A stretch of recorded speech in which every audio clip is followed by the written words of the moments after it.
talaga na patunayan na siya ay bangag, pero kinakailangan sagutin na po ng presidente ang paratang na yan. So bagamat itong pagpapakalat ng pulboronic video ang dahilan sa pagigipit sa akin, uulitin ko po, nagpapasalamat ako doon sa mga tao na nagsiwalat ng video na ito dahil importanteng masagot po ng presidente yung paratang na yan dahil ito naman po ay hindi lang nanggaling sa pulboronic video, ito po ay sinabi na ng presidente nung siya ay presidente pa na may isang tumatakbong kandidato para presidente na gumagamit ng pinagbabawal ng gamot na inulit niya noong Enero ng taong nakalipas sa isang maisog rally. Nalulungkot din po ako dahil ako po ay palaki ng isang piskal na halos buong buhay niya ay ginugol para sa serbisyo dyan sa National Prosecution Service bago po siya na talaga bilang isang huwes. Grade school pa lang po ako ay palaboy-laboy na dyan sa DOJ, sa Padre Faro, lalong-lalo na dun sa lumang kantin. At nalulungkot ako na napilitan na sampahan ako ng kaso ang ating mga profesional na mga piskal. Bakit ko po nasabi na talagang pinilitan sila o piniressure na magsampa ng kaso? Unang-una po, ang pagsampa po ng kaso sa akin ay isang afterthought. Sa supplemental complaint affidavit lang po ako dinawit. Para bagang na-realize nila na nung nalaman nila na ako'y sa abroad, hindi nila ako mapapauwi, hindi nila makakancel ang aking passport sa pamamagitan lamang ng isang warrant of arrest na galing sa Kongreso. Dahil sang-ayon sa passport law, kinakailangan merong order ang hukuman para i-cancel ang passport ko at ito ay dahil nga meron akong kaso at ang kaso nga sinasabi ng batas ay kaso sa korte at hindi kaso lamang sa Kongreso. Kaya hinabol po nila ang pangalan ko dyan sa supplemental counter affidavit, complaint affidavit na yan. Pangalawa, napakatagal po bago maresolba ng DOJ yung complaint affidavit ng PNP. Dapat po yan within 90 days. Yan po ay nakasaad sa kanilang rules. Pero ako po ay nagsumite at ang case was submitted 3rd of December. Umabot po ng halos 4 na buwan or almost 1 month later ang pagre-result nila. Ang aking tingin po dun sa extra month na lumipas bago ma-resolve yan, talaga na-pressure yung members ng prosecution panel. So akin mensahe po sa kanila, naniniwala naman ako sa kanilang katapatan. Dahil 34 years na po ako nagpa-practice, karamihan po ng kaso ko ay bilang isang private prosecutor at talaga naman pong kapit-bisig ako sa mga public prosecutor sa mga kasong hinarap ko. No? Pero naintindihan ko naman po na sa mga panahon ngayon, talagang minsan hindi ka makakahindi sa political pressure, lalong-lalo na kung ang iyong trabaho, ang iyong karera bilang isang professional na piskal is at stake. So naintindihan ko po na kinakailangan kumbaga to go with the flow, bagamat ako po umaasa that in due course, magsasalita itong mga piskal nito kung anong klaseng pressure ang in-exert sa kanila. Naniniwala po ako sa kanilang katapatan at ang tingin ko po matindi talaga yung pressure na na-apply sa kanila. At nalulungkot nga po ako dahil isa sa pakasalanan ng Marcos administration ay ito nga pong pagbababoy sa ating criminal justice system. Ngayong ginagamit na po nila ang politika para sa desisyon kung kakasuhan o hindi ang isang tao para sa isang non-bailable offense at that, talaga pong ito po ang dahilan kung bakit masisira ang pagtiwara ng ating taong bayan sa ating criminal justice system. No? Gaya ng nasabi ko, ako po'y pinalaki na isang taga-National Prosecution Service at narinig ko mga kwento po sa panahon ng martial law pa, no? Na talagang hindi po talaga nag-give in sa pressure yung nagpalaki sa akin. Kahit kanino man manggaling ang pressure na yan, sasampahan ng kasong dapat sampahan ng kaso, absulto ang hindi dapat makasuhan. No? At nalulungkot nga po ako na politika naging dahilan kung bakit tayo nasampahan ng kaso ngayon. Gayunpaman, ako rin po'y nagagalak. Kasi sa totoo lang po, isa sa issue dito sa aking pending asylum petition, ano bang resulta dito sa kaso na sinampa sa akin for qualified trafficking? No? Ang tinatanong sa akin dun sa mga nakausap ko na nakabahagi ng immigration dito sa Netherlands is habang wala pang resulta yung kasong sinampa ng PNP sa akin for qualified trafficking na non-bailable, mahirap nilang desisyonan yung aking kaso for asylum. Bagamat, kompletong-kompleto pong sinumiti ko, halos 1 metro po ang taas ng mga papeles na didokumento ko at halos po 400 euros ang aking ginastos pagpa-xerox lang ng 1 copy ng mga dokumento, kasama na po yung buong file ng kaso na nakabinbin o na-desisyonan na ngayon ng DOJ, no, para sa human trafficking. At ang malinaw nga po na aking sinabi sa kanila at tinanggap naman nila explanation para mapatunayan na ako ay merong reasonable certainty of success in the prosecuting before a court of law, dapat mapurebahan yung tatlong elemento ng trafficking. Yung pagre-recruit, yung sa pamamagitan ng dahas, at yung intensyon na pagsamantalahan yung paggawa ng isang taong na-recruit, no? At hindi lang po yan, kung ang kanilang teorya ay conspiracy, dapat po ang conspiracy ay mapruebahan din, hindi lang po sa pamamagitan ng probable cause, kundi reasonable certainty of success in prosecuting in court na nagkaroon po ng sabwatan or conspiracy. At wala naman pong kahit anong alegasyon ng conspiracy dyan. Ang sinabi lang nila, tinamahan ko sa PAGCOR para sa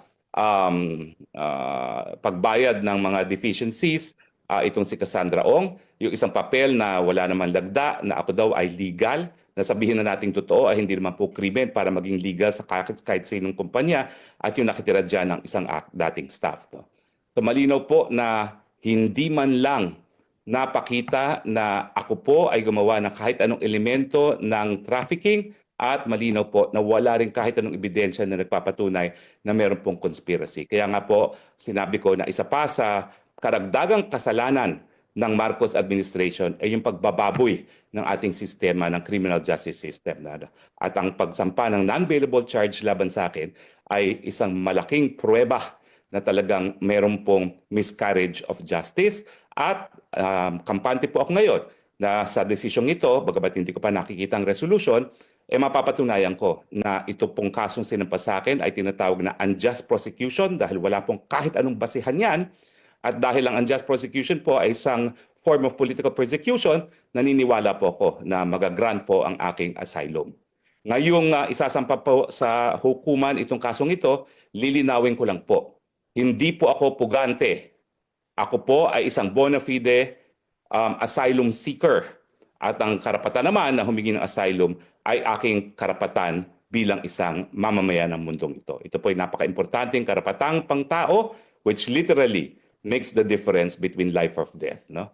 At syempre po, gagamitin din natin yung pag-aaral gaya ng mga grupong regress na nagsasabi na ang ating mga prison conditions are torturous. No?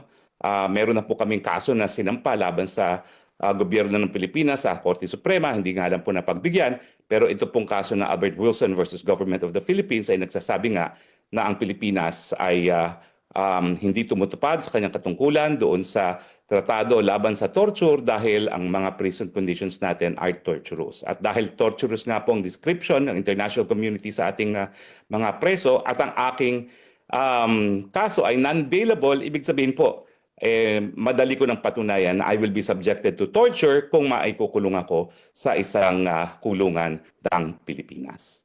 Yan lang po at ngayon po kung meron po kayong mga katanungan, pwede nyo na pong itanong ngayon. Hi, Attorney Roque. Camille po from TV5. Let's go ahead. Sir, ang sabi po ng Department of Justice, haharangin daw po nila yung asylum request ninyo sa Netherlands once na lumabas yung arrest warrant from the court. Susulat daw po yung Department of Justice sa government ng Netherlands to inform them na meron nga daw po kayong pending na warrant of arrest. Reaction niyo po on that, sir? Gawin nila yon kung gusto nilang gawin. Sa Timor-Leste nga, hindi na sila nagtagumpay sa kaso ni Arnie Teves dito pa kaya sa Netherlands na pinagyayabang nila na they are the capital of human rights and the rule of law. Kahit anong pagtutulpo nila, yan ay magiging prueba pa na talaga namang merong unjust prosecution dahilan para talagang matuluyan ng mag-grant ang aking asylum. So maraming salamat din sa kanila dahil ito nga ay mabuting pangyayari, wala nang kaduda-duda ngayon, mag-grant ang aking asylum.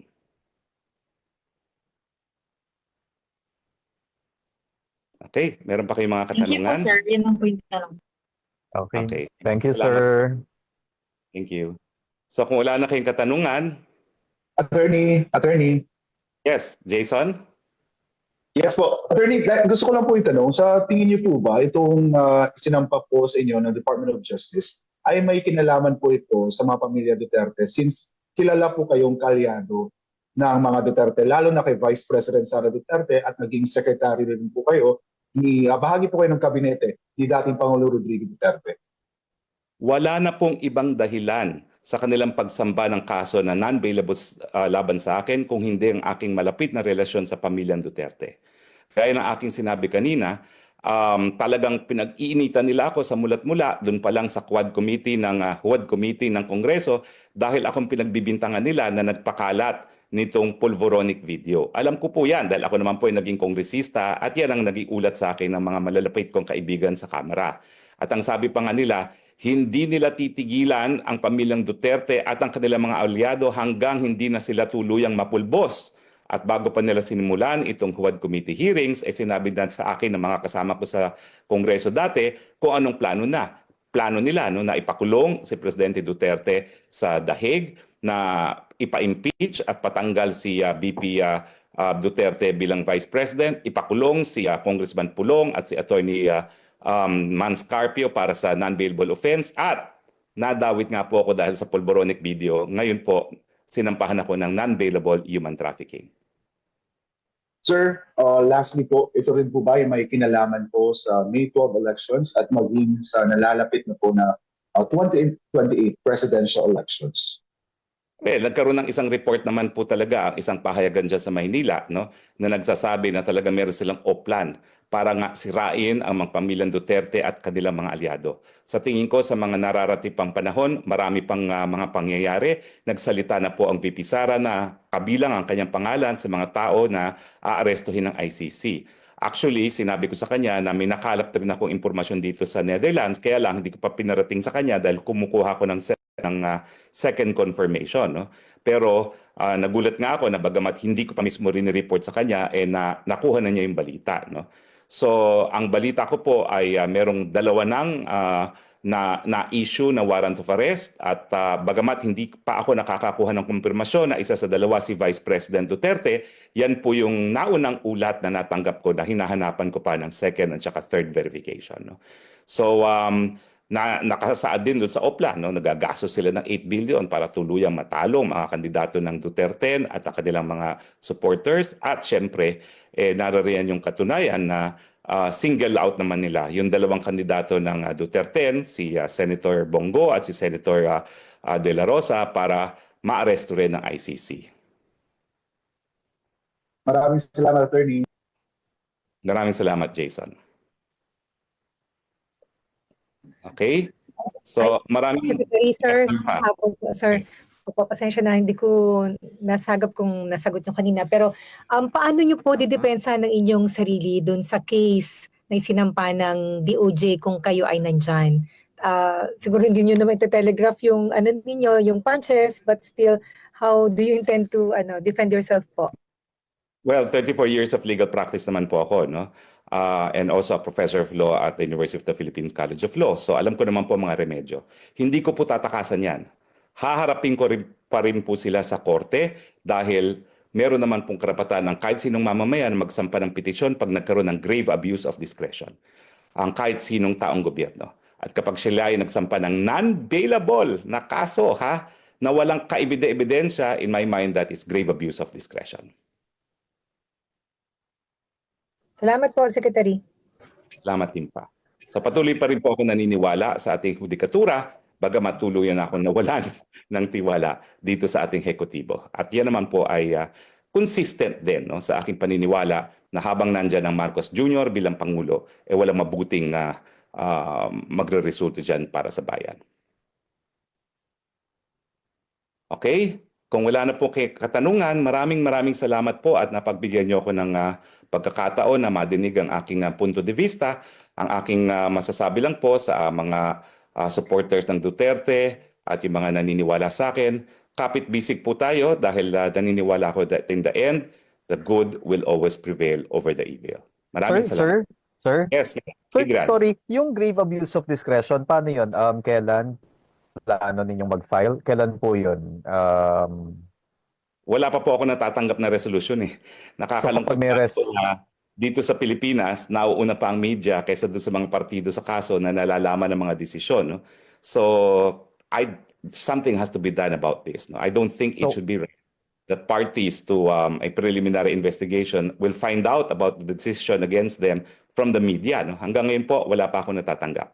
So kapag may yung resolution ng DOJ, tapos parang bago pa mag-issue ng resolution ng court na kung may sa arrest warrant, probable cause, ganun, sir? Everything is speculative now kasi hanggang ngayon nga po hindi ko pa alam kung ano talagang resolution ng korte ng prosecution panel. Dahil talaga naman ako nalungkot nang nalaman ko may ganyang desisyon kasi naniniwala talaga ako doon sa katapatan lalong-lalo na nung chair ng prosecution team, no? At gaya na aking sinabi, matindi talaga siguro yung pressure na in-apply sa kanila. Pero yung delay sa pagre-resolve ng kaso ay napapakita na talaga nagkaroon ng alinlangan, no, sa pagpa-file ng kaso laban sa akin. No?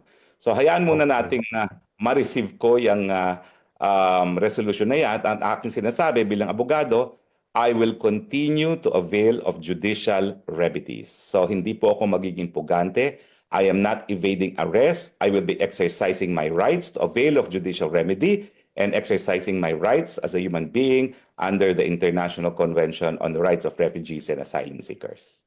Okay, sir. Thank you. Balitaan nyo na lang kami, sir. Abang-abang lang kami. Okay, maraming salamat po Thank talaga sa you. inyo. Thank you, sir. Have a good day to everyone.